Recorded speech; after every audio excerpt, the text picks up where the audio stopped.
குரு வாழ்க குருவே துணை. அஸ்ட்ரோ உலகம் யூடியூப் சேனல் நேயர்கள் அனைவருக்கும் அன்பான வணக்கங்கள். கோவையிலிருந்து உங்கள் டாக்டர் உமாதேவி. இன்னைக்கு நம்ம என்ன பதிவு பார்க்குறோம் அப்படின்னா, நம்ம அன்றாட வாழ்க்கை முறையில் நம்ம பயன்படுத்தக்கூடிய பொருள்களில் வாட்ச் கட்டாதவங்களே யாரும் இருக்க ரொம்ப வாய்ப்பு குறைவு. வீட்டில் இருந்தாங்கன்னா கூட வெளியில் போகும்போது கட்டக்கூடியவங்களும் இருக்காங்க. அப்போ அப்படிப்பட்ட வாட்ச் நம்ம பயன்படுத்தணும் அப்படின்னா அதில் சில நல்ல பலன்களும் இருக்குது. இப்போ உங்கள் ஜாதகத்தில் சூரியன் நல்லா இருந்தாருன்னு வைங்க, அப்போ அந்த ஸ்கொயர் டைப் வாட்ச் வந்து நீங்கள் கட்டலாம். சதுர வடிவம் உள்ள டயல் நீங்கள் பயன்படுத்தலாம். அது ஏன் அப்படின்னா, அந்த சூரியன் உங்கள் ஜாதகத்தில் எங்கே இருக்காரோ அதுலேருந்து 5ஆம் பாவகத்தை இயக்குவார். அப்போ அது நல்லா ஆக்டிவேட் ஆகும்போது உங்களுக்கு நல்ல பலன்கள் கண்டிப்பாக கிடைக்கும். அடுத்தது சந்திரன் அப்படிங்கும்போது ரவுண்டு டயல்.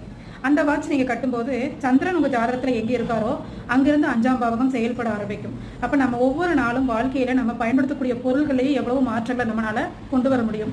விதியை மதியால் வெல்லலாம்னு ஒரு கூற்றுக்கு ஏற்ப மதிங்கிறது சந்திரன். அப்போ நம்மளை என்ன ஓட்டத்துக்கு ஏற்ப அந்த பொருட்களை பயன்படுத்தும் போது கூட நம்மளுக்கு நிறைய பலன்கள் கிடைக்க ஆரம்பிக்குது. அதனால் நீங்கள் உங்கள் ஜாதக ரீதியாக